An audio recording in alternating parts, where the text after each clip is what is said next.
Happy day to you. Thank you so much. Happy day to you, sir. Yeah. Um, I was wondering what might be interesting for us to talk just a bit about, mate. Yeah. Uh, I can't get this off my mind, Dr. Job. I was borrowed money from somebody to invest in the stock market, and I made it and then lost it, and I broke even and gave the money back. And they said if I wanted to, I could borrow it again and invest it, but I just am too nervous about it. It's like, Oh, yeah, because like first, of course, where anything is in a gambling sense, um, somebody could be given $700, and that gets hooked. They get hooked where that is, because they just cash it in, get the 700, and that might happen sometimes. But then it's sort of like an addiction in a bit, actual where things are. But calculation is is is real, but um, odds where something is. But what is it that somebody can invest in and things just like that? Um, but it's all very speculative because it's like somebody while asleep, they're going to have made money. But how could they? Because something would have had to lost money maybe, or somebody just keeps putting money into. But it's just that somebody's keep putting money into something, so something is a value of itself as a share sort of thing. Yeah, these are all to do with you or I or anybody's calculated risk about things, and most of us don't want to care too much to keep it to a flip of a coin. Um, but what would be a reason why, for instance, some ethnocentric groups, they really do gamble a lot versus others don't do it too much? Like, so for instance, Filipinos really do gamble a lot as an ethnocentric group. So what would be a reason why Filipinos would gamble a lot as a population? And when they go such a overseas, they do too, huh? Well, somebody's only getting $12 in the paddy field. They just feel it's better for them to put it into something with the possibility that something else could be.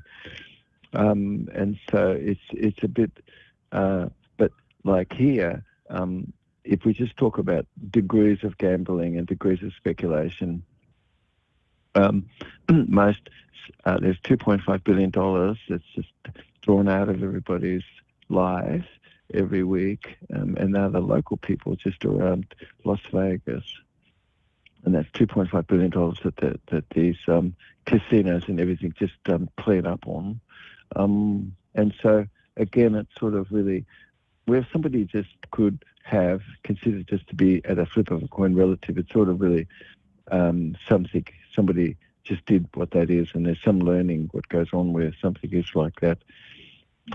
Something is calculated, and when the odds, like for instance here in Las Vegas and any gambling casino, the most that you could ever get is that you're going to come up against 80 times out of 200.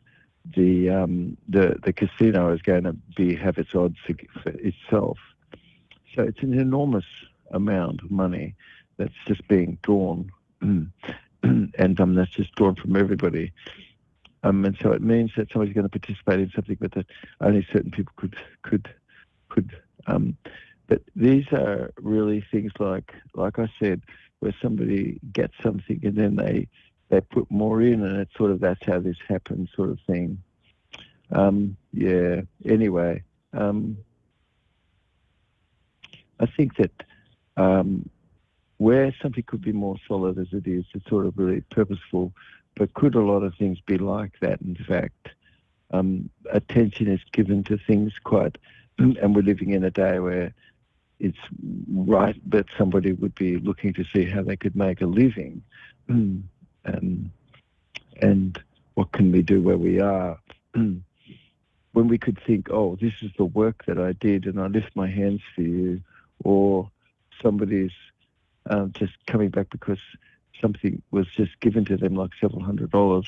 Um, it's just very, um, something which is like football, or if men talk about football, or so many topics even.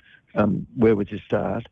Most of them are similar, and why would this topic be any different from lots of topics which people have, which are overeating, or all kinds of things, which is addictions that people have to their own feelings about things, and energy is around us, not square us. But we live in a world where, wow, energy square you. It's like, wow.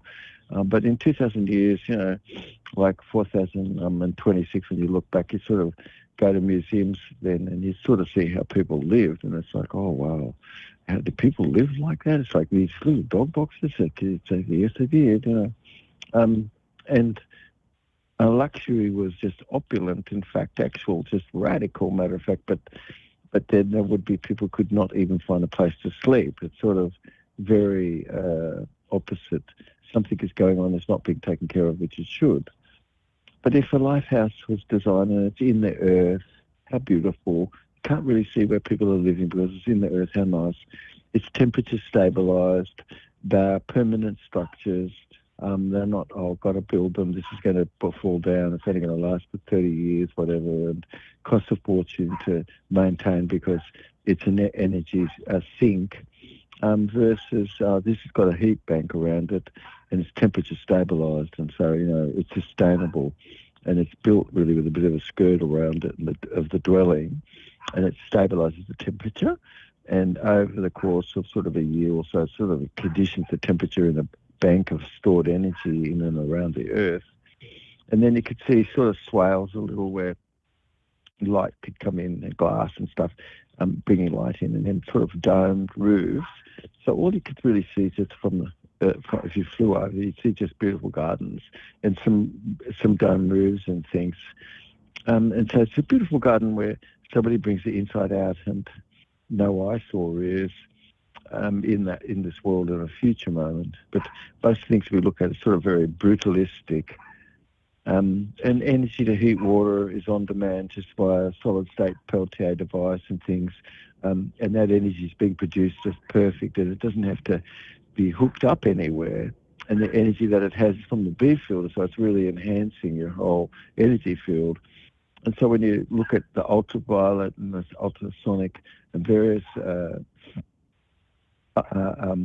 anomalies that could exist, and how harmonious is the magnetics, and does it have any conditions that's like that? So and then angles, these are all things sort of really that could give a value to a house like of a 4, or a temple of a value of like 400, which cause you to think more with great clarity, and it's done in a manner that's very restorative.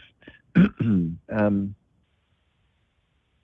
energy was round us in the day of time, which is in the golden age, which we can move into by getting off our butts and seeing that we have a public opinion comes to be public policy, and that can assist to help government, and that people are the government. So when somebody says the government, it's like, are they speaking in a manner that they're thinking and feeling that you are the government?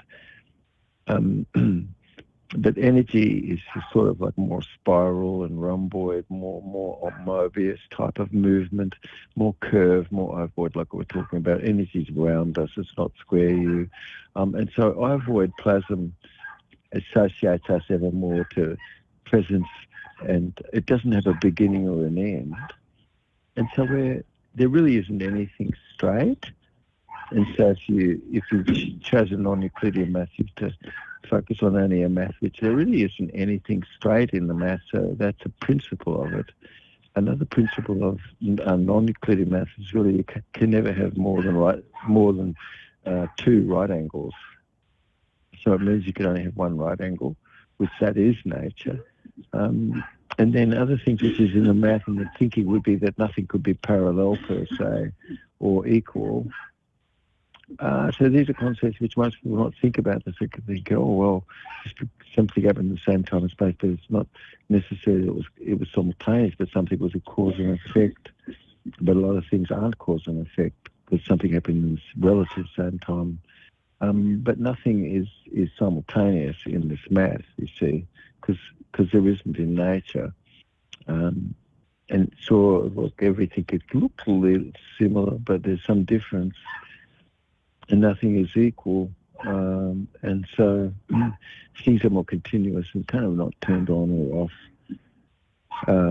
sequentially, like nothing is sort of in a manner that's like that. So if a math that somebody has in the way of their thinking is sort of really going to be a math that can actually give you the area of a leaf and also be able to model a smoke trail or something. If the body really isn't designed to be around heavy magnetic fields, and it itself studied in nature has these pyramidal waves. So you only have pyramidal waves in nature, you don't have any square waves. So basically sort of really it's an exception to be produced where anything is where a shearing force was. I mean, that's like a 4-beat or 4 timing. And so 4 hertz and 4 cycles actually always cause brain freeze. And so wherever anybody does something which is selective restrictive, it always causes a brain freeze wave to pass through the average person's brain. But the meaning of that really is a fast where it's a direct transverse plane, meaning shearing force. It means actually that it knocks something off the base of its support and topples it. Then it does it by shearing that force at the base. And that's what shear means. It means to move vertical at the base. So it's a shearing force, as 4-beat and 4 timing does. And then this is the reason why the Yellow Emperor has that as the war bead itself, because it actually stops people from thinking, and they can't really think too deep either where that is. But this squid device, superquantum interference device, which is these Josephine junction, which are these spaces which measure very minute fields. That's like the gas force that you have in your body. It could always be predicted that brain freeze would be there because it would be a 4 hertz cycle that would pass through the brain twice when that happened, and it's done with spikes or whatever anybody had in their motor program. So it's really a value where something is resonant, which is more with the number of 9. But a lot of these sites, the more powerful sites, had 4,000 negative ion to about 3,900 positive ion magnetism, and so it really would cause people to feel more clarity in things. And then they would use angles a little bit more like 51 degrees, which is really resonant more to life, and that's the angle that the Earth has going from the equator coming up to the pole. And so somebody could look at sites of the past. Of course, you could see how much radio frequency, like we were talking about, or ultrasonic wave is detected. And then overall, what's the magnetic conditioning of it? Is it actually more north negatively charged? In other words, it's sort of pushing a compass away from itself. The spin where water is falling down a drain is going to give you more where the spin is in the house and places where that could be a bit different where things are. But the spin, if it's spin to the right, it's evident, of course, you've got a good dwelling where things are. But things could, like water, be passing by an electric pole and stuff. So there is a lot of stuff that's geomagnetic forces that's more, in the Earth. But it's really a bit of uncommon sense, meaning common sense, but it's sort of common sense, actually. Would you think that if an asteroid or a tsunami was coming, most people would run away?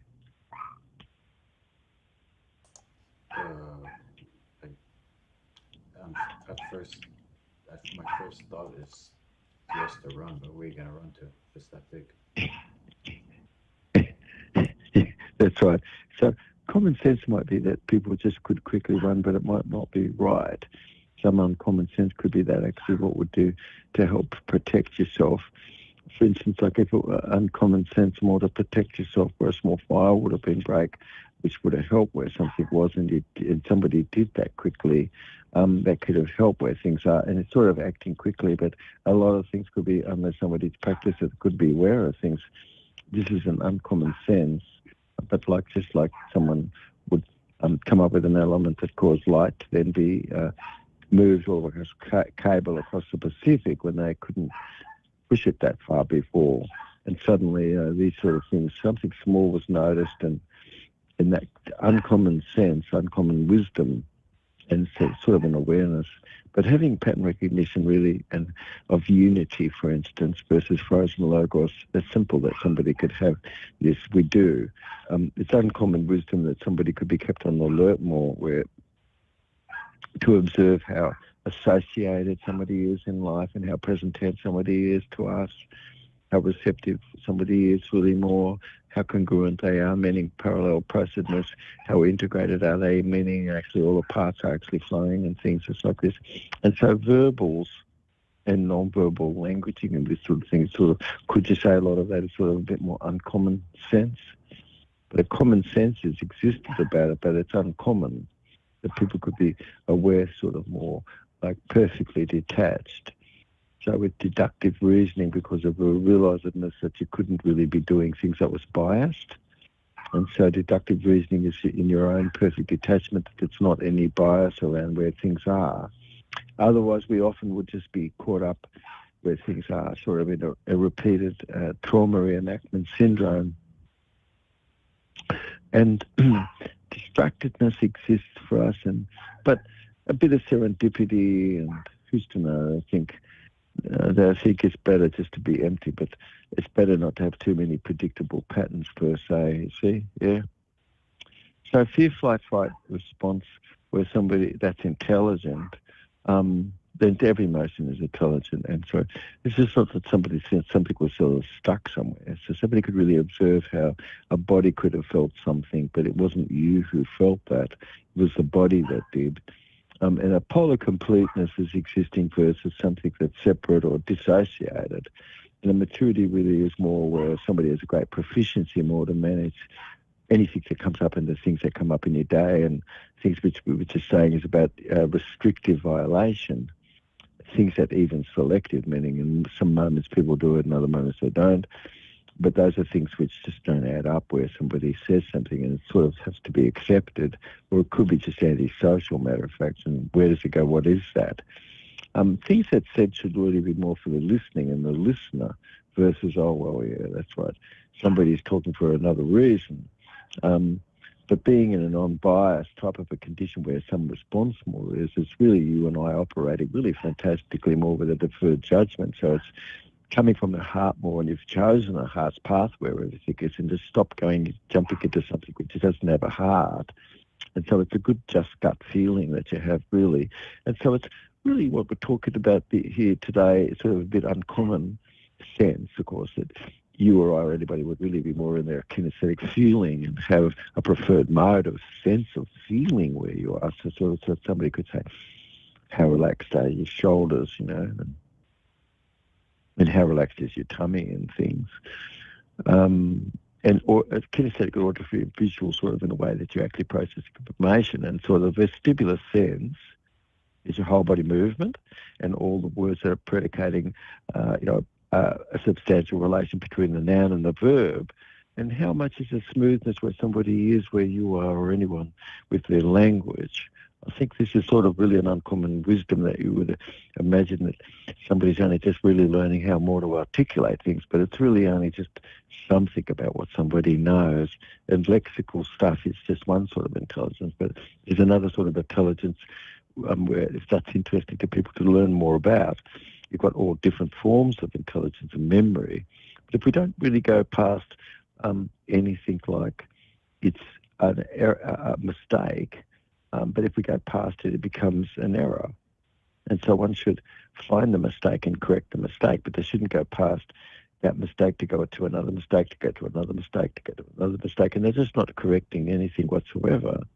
It's like somebody found one crime. It's like, well, how come they're wanting to go find on other crimes, and why don't they just stick with the crime they found? That's it. It's like, please, unless some reason would be, but it's just, oh, what's the next crime, going on, and then where does it ever go? Not anybody would ever have discharged things.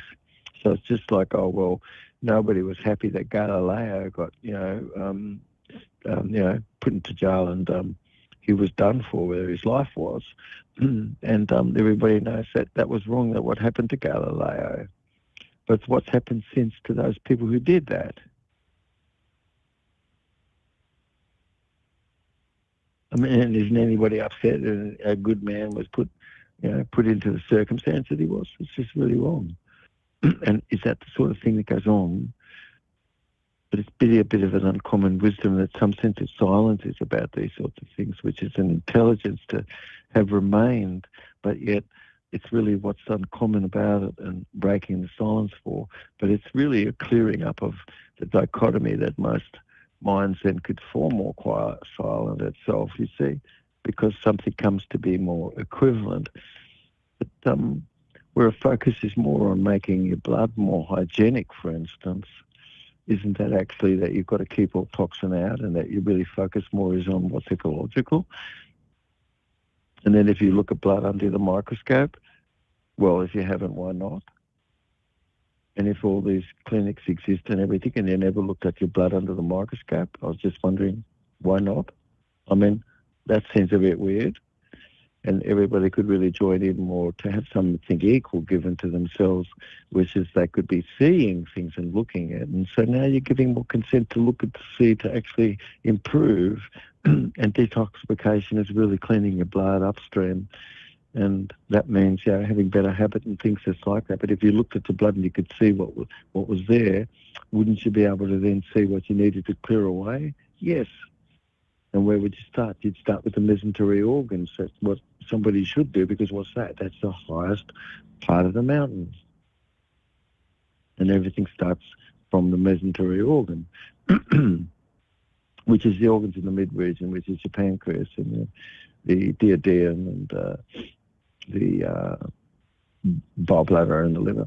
And so it requires anybody to actually fast and be able to take a bit of time off and just to be relaxed, to eat a bit and not eat all the time, because we're not great whores, you see, and we're more selective eating, and we only more or less, as our somatotype is to be monophasic. We're not triphasic or diphasic in the way that we would eat. And if somebody did stuff that's like this, what we're talking about, you're going to live a little bit of a longer life. Otherwise, got a lot of upstream cleaning for somebody to do, like, because most people sort of have these fibrocystic sort of symptoms, which is like sticky mucus. And anyway, clearing away all of that, honest. It's just, if you listen into all this work, you could hear it. It's like, get rid of what's non-ecological and focus on what's ecological. And don't do things that's not ecological. If you do jubbtalk rejuvenation, it's really designed, and it's really to do more with getting your group think right. Yeah, do upstream cleaning. And you could really gain an economy more of scale. And then this is sort of like a butterfly effect. What's that? It's just only a small thing that happens, and sort of wham, bam, thank you, ma'am. You've got a cascade of a scale of economy that suddenly gets behind something, and it's very sustainable. And why shouldn't people have symptom immediate relief? And that's important.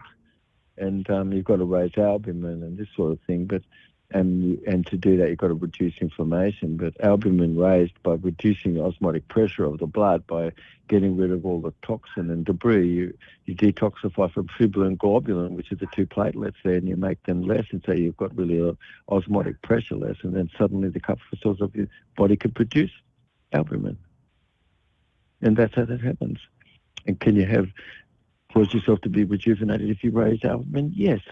And that's the way that you do it, not another way. It has to be raised, meaning lower fibrin and globulins from all the debris and stuff that you've had in your body. and raise the value of albumin because you've done that. You've got rid of the debris out of the body, you see. So something is really ethical about this sort of idea where you're going to be looking a little bit more upstream, and it's uncommon sense. It's common sense. It's you could remember to have a feeling first and then hear and then see. And when somebody could feel, I don't have a need, good, because now you could actually think about anything and you're in more an I-aware state because something is more empty. But the restoring energy, that makes for everybody, it's sort of really more the Brunner gland and everything. And it's just really, what is the agenda that somebody has?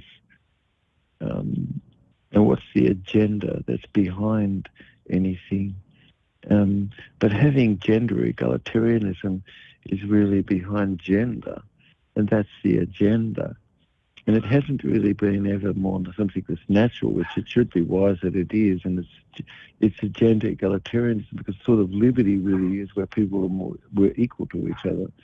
But you and I, where we could remain where no one is separate, that's right. No one's separate. There's no cell that's separate.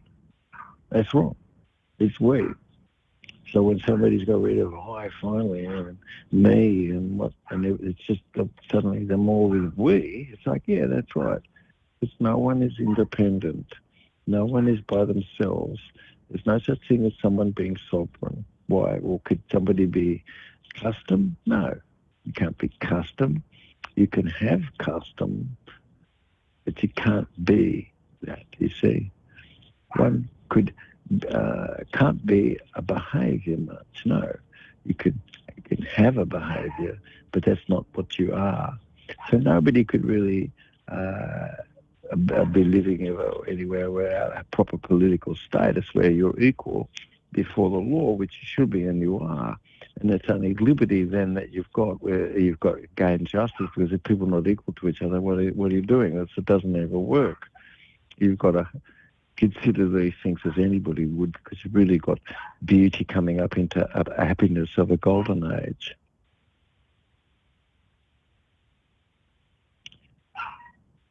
And so if a priest doesn't ask, the river isn't going to ask a priest which way it is to the sea, of course. And it's extremely immature where anybody is, that they could never have been naked, and they have a lot of shame and embarrassment, and these people are just like in their nappies, in their diapers. And you look and you see a lot of things going on the world, aren't you, in the front? But you could see mass punishment, and that's stupid. This is the most immoral thing. How could somebody do that? You see? Because it's wrong. And so after that, that's so criminal itself. What goes on after this? You see, if mass punishment was, which it's been put, like, and you can see that going on around the world. It's like you could see what's gone on in El Salvador, where you've got over 70,000 young boys. That's all round up, and now, of course, like if you look overseas in Ukraine, you've got 400,000 or more young boys of Ukrainian, and who's to know how many Russian, all dead, and the shortage of men. And did Johnny volunteer for that?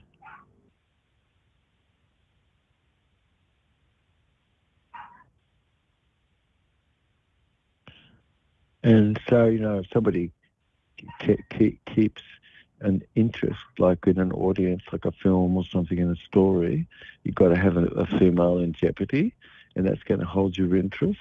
But if you've got tens of thousands of men killed, it's just not going to hold your interest at all.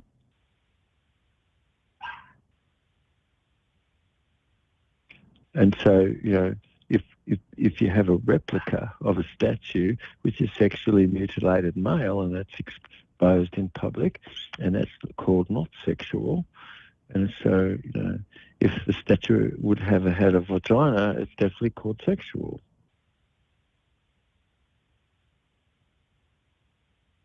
And so what's forbidden in these sorts of things is a really control freak city. Why don't you reverse that right now? Because if you don't, it's wrong. It's outright wrong. of itself. You see, if the natural it is to have codes of gender that's specific and all need ever more to rise up out of what this is, but to swap all of it anything around, go ahead and do that, because you're going to look and see if any liberties expressed, because if it doesn't fit for you and you turn it around, it's like, what is that? It's probably not right itself, actually. No, it's not. And so if we rid all the gross materialism and all the hedonism and all the perfect, and you're more in perfect detachment, I think it's sort of really beauty. And nobody is a behaviour. Nobody is an attitude. And many people say, do you have a belief? And I say, okay, so have you ever heard that? That's not probably a good question to ask me for sure, because I'm one person who says I don't have a belief. You said, really? It's like, no. So please, if you say I have a belief about something, I'm going to say no, no matter what it is. You have a belief, it's like, well, what would be the reason? I might want to say yes because something you're asking me about is something really positive, but if it's absolutely stupid, I'm possibly going to probably say that I don't have that belief. I don't have a belief.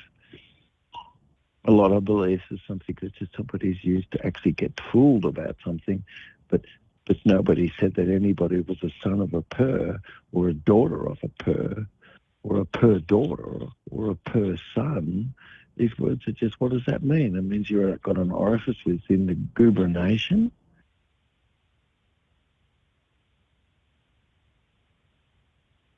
And so, you're a man or a woman.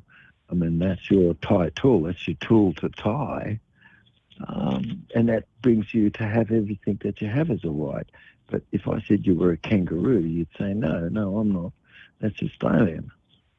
And that's why, it's, what's the definition behind what's anything said? But somebody's a man or a woman and that's your title. That's not an occupation.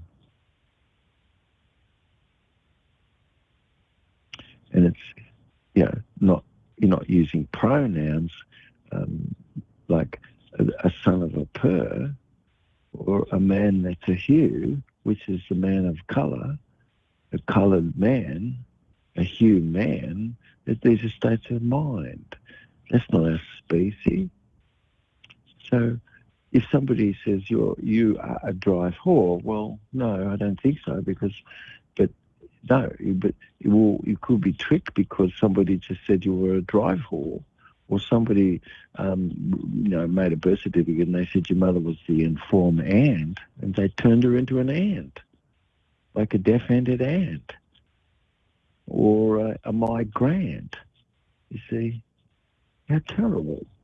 Why should somebody be called a cockroach? That's wrong, like an insect. Nobody wants to be a deaf-handed ant.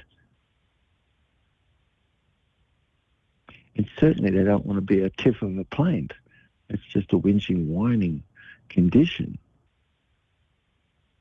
And somebody really has a real true name. It's really one word. It's really a noun. And we use nouns. And these are things which could cause somebody to have clear thinking more. They could have more emptiness inside more. They could come from emptiness and then they don't have any pain because they don't have any need. And so the need that someone has, I got to remember things that's pleasant. It's like, uh-oh. Somebody else says, I got to have memory of things that's painful. You go, uh-oh. And what's that? They are bank clingers. They're called bank clingers. And bank clingers are people clinging to a bank somewhere. They're not in the flow. And having perfect detachment is really you and I ever more, really being more what's definable. It's more object-subject, which is the living man or woman. And then this is like me, like I would say jubbtalk, because that's all lowercase. That's one word. That's a noun. And two words would be a pro, meaning no, noun. And so should you be using a noun to define yourself? Yes. Not a pronoun or something which is not your identity, which is your attitude. No. Or, okay, your identity is a behaviour. No, it's not. or your attitude is what you're capable of. No, you're not. That's not your attitude, you see. I mean, that's not your identity. It really can't be that something is identified except for what its correct condition is. See? So where somebody says a man that's a Hugh, it's like, where'd you get that word from? I've never heard it. What's a man that's a Hugh? And they say, well, that's you. I go, that's not me. I'd ask my sister, is that you? She'd say no. So where did you get man that's a Hugh from? And they said, I said, well, I'm not sure where that came from. It's a bit sexist. Do you know what I mean? And anyway, it's only referring to your colour of mind. That's what that means, you see. So you are not a mind. So let's just grow up where people are. Asking people to be a mind is wrong. Why can't you just say man, woman? We're man, that's our species. So if identity really is not, which it isn't, a son of a purr or a daughter of a purr, it doesn't sound right to you in English. It's just like you're a purr. What's that? A son of a purr? Daughter of a purr? It's just a new word. And then, but we shouldn't be using words which you don't even have any idea about. But why would anybody agree to be the son of a purr or a daughter of a purr? Because it could be just that you've got under a contracted con. Well, somebody could be because they have to act something out as a mindset. But they're there under oath. And that's you, the living being in your own person. It's only person. It's the living being as a man, as a woman, equal to the man or the woman that's in front of you, where things are. And that this is your oath, and oath, you see, or anyone's oath. But what's corporate as an office is sort of really inside something that's privately owned by someone else as a corporation. And you cannot be a son of a purr because that means that you're inside the corporate offices, inside someone's private owned corporation. And you might be, but that wouldn't be right for most everybody. It wouldn't be. And it couldn't be that's your identity. It could be a job that you have or something. And anyway, a JC quantum is that the four corners of a document has to be corrected because it hasn't. It's like this is the new covenant. And that's a JC quanta. You have to use your real true name. You can't be running around with a legal name fraud anymore. That's just a kill box. Wrong. And so why shouldn't people actually have more lawfulness where things are, where documentedness is? And so would it be right that somebody's just not necessarily ever connected to be living, and that it was just everybody made to be actually only a corporate self themselves, and nobody ever said anything about that? But it's pretty communistic or predatorially capitalistic. But then none of it proper free enterprise, because you have to have free exit and entrance to have free enterprise, which that's how sex you'll be. But if somebody just said, well, use your maiden name, and they asked for that, and is that what for reason? For a commercial term that something would be about a birth which didn't exist, but it was just something which you were given, and it was a bond, but nativity was what would happen to you. And that's what it'd be called in English, not a birth, but birth is sort of a commercial term. And so where anybody like the mother, your mum, is said that she's an ant. And it says it. It says she's an ant that will inform. And she's called an informed ant. Well, what's the reason why mum, your mother, is under the title of an informed ant?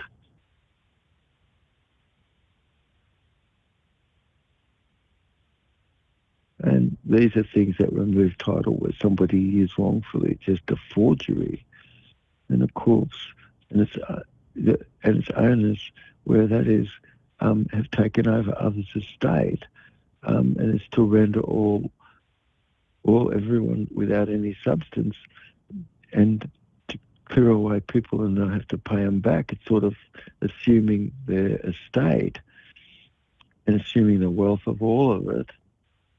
And these are the things which is going on, which is really you or I are people not having a proper political status.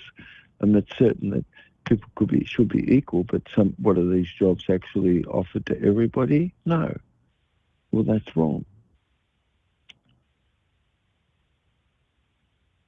And the corpse only is vassal, meaning it's dead, it's fiction, and it's bankrupt, and only gets its money from you or I. It's like republicing the debt. It's bringing back the debt that's owed to us back to us, we the people. That's called revenue to we the people. But to run all by bye-bye laws, it's only to run things by bye-byes. Why bye-byes? This is terrible. How come it's bye-bye? And people will say, well, it's bye-bye because these people don't have a proper system and their country has been hijacked and others are using their nation and the currency and the money and these people's money. And it's not the people, but those that are using the country, but it is the people because they're just letting it happen. And that's an enemy to who those people are that say, gee, someone isn't actually doing the right thing, but so bye-byes are there. Somebody had privately could help deal where something is, and they have bye-byes. But bye-byes are very low-order laws. And it's like, really, why shouldn't it be that everybody has got an Equal Responsibility Act? Because now you are responsible. It's not like somebody else over there is responsible. That's ridiculous. And the people pass off the buck when it's actually you or I or anybody else that actually sits above the Legislative Assembly in a proper Supreme Court, not one that's just a corporation. And it's really a new covenant that we'll be talking a bit about, I guess, today.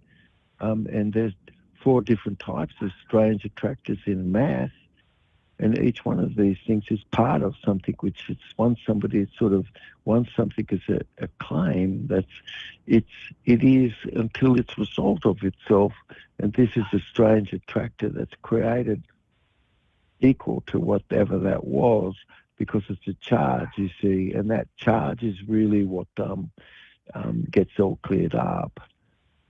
But anyway, if we could think about just something to wrap things up a bit, but I was thinking about whole brain functioning, was we were listening into everything, but you could hear pleasure neurologically gives you whole brain patterning, and it neurologically inhibits aversion, and where aversion was it would have neurologically inhibited pleasure and interest, and it's pleasure and interest that actually our anatomy has gone out of that implicates your faculty to inspire creative influence of the future and your executive guidance capacity for things.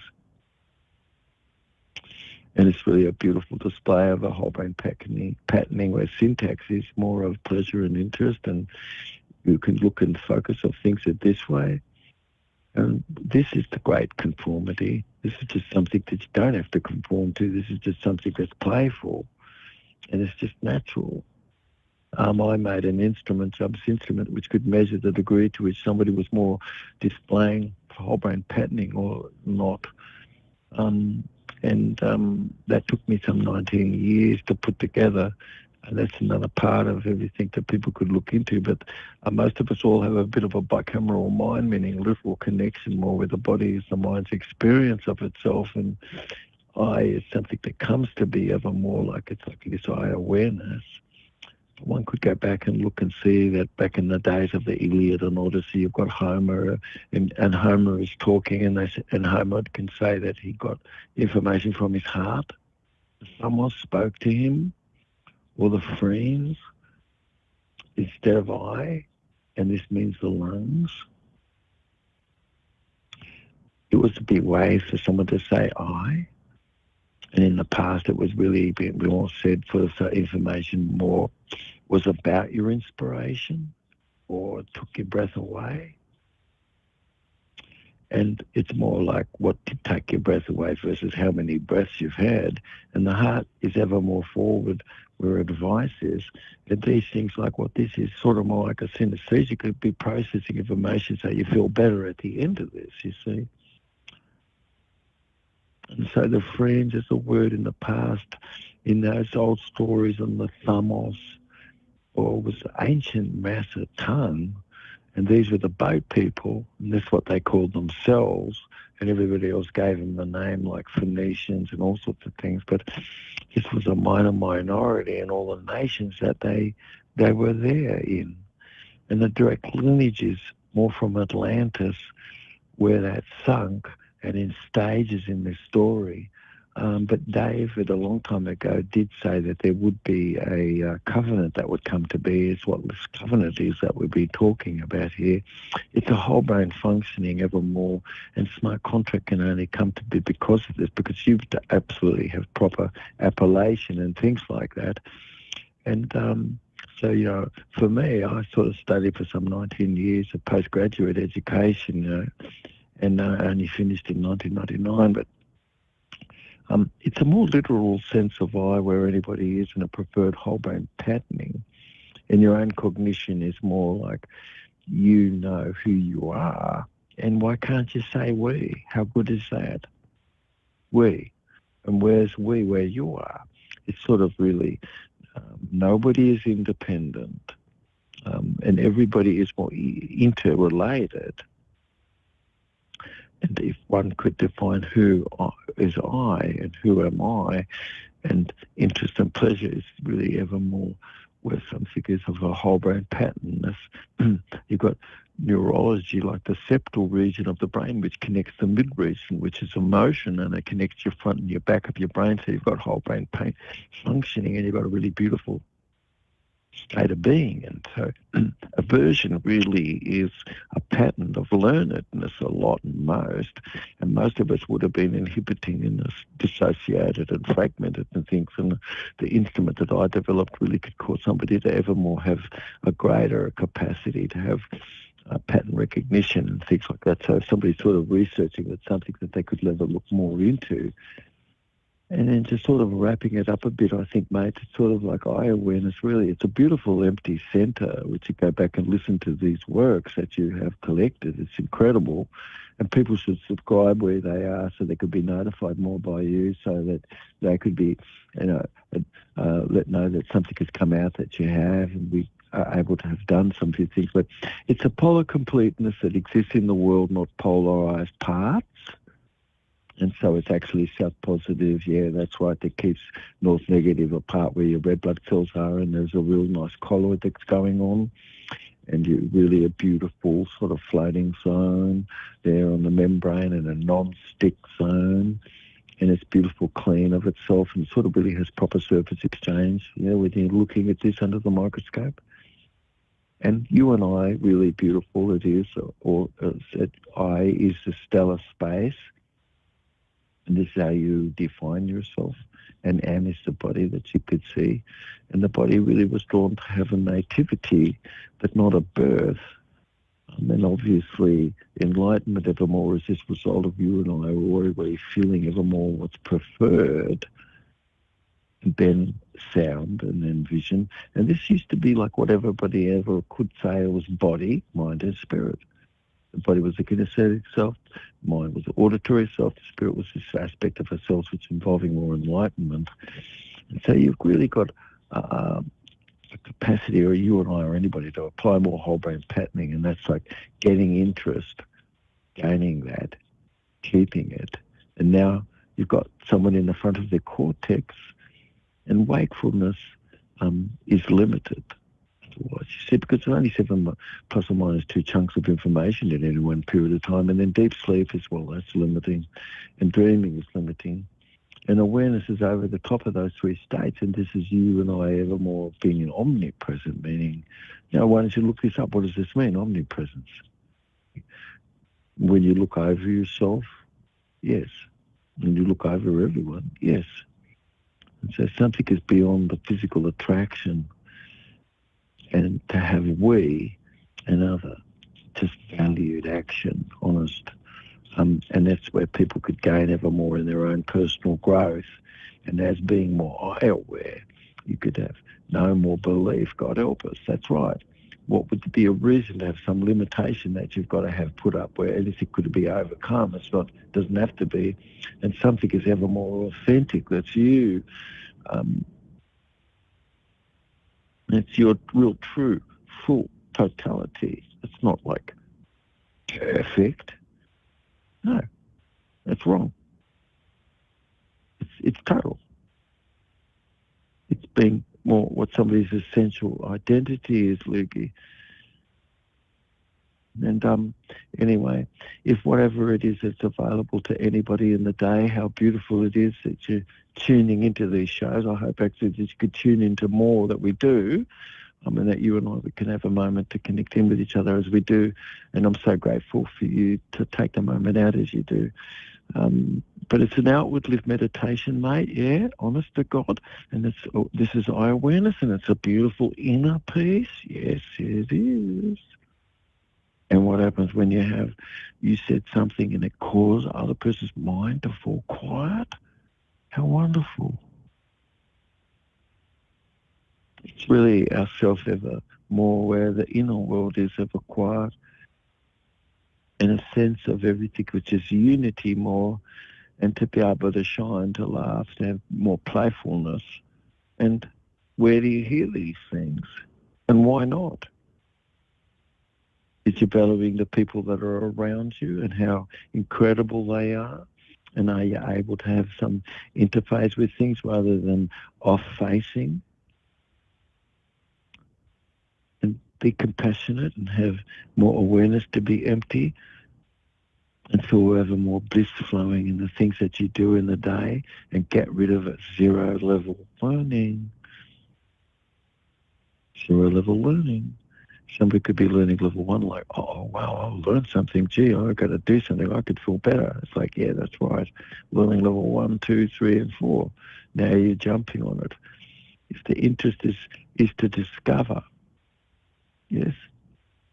And so I think these are the things which really, really, people could keep in their minds, mate. You know what I mean?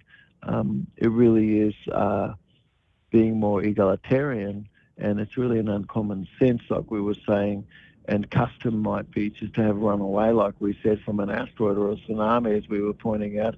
But approaching whatever it is should be certain, and something should be employed. But something might be better than what somebody did, and that would be much more that you're focused on the uncommon sense of things as well, and to protect ourselves and this sort of thing. Yes? So I think it's sort of good that people could talk a bit about what's uncommon and what's the kinesthetic, auditory and visual ways that we would ever process. But this information, like I'm giving you, has really come from Cloud to children, and this is the Toltec tradition. You're going to go back like quite some time, and this is a treatise. And when I heard this, I couldn't really add anything to it. I couldn't take anything away either. It just was perfect of itself. I don't think I'd ever come across anything that was so solid like it, you see. Yeah.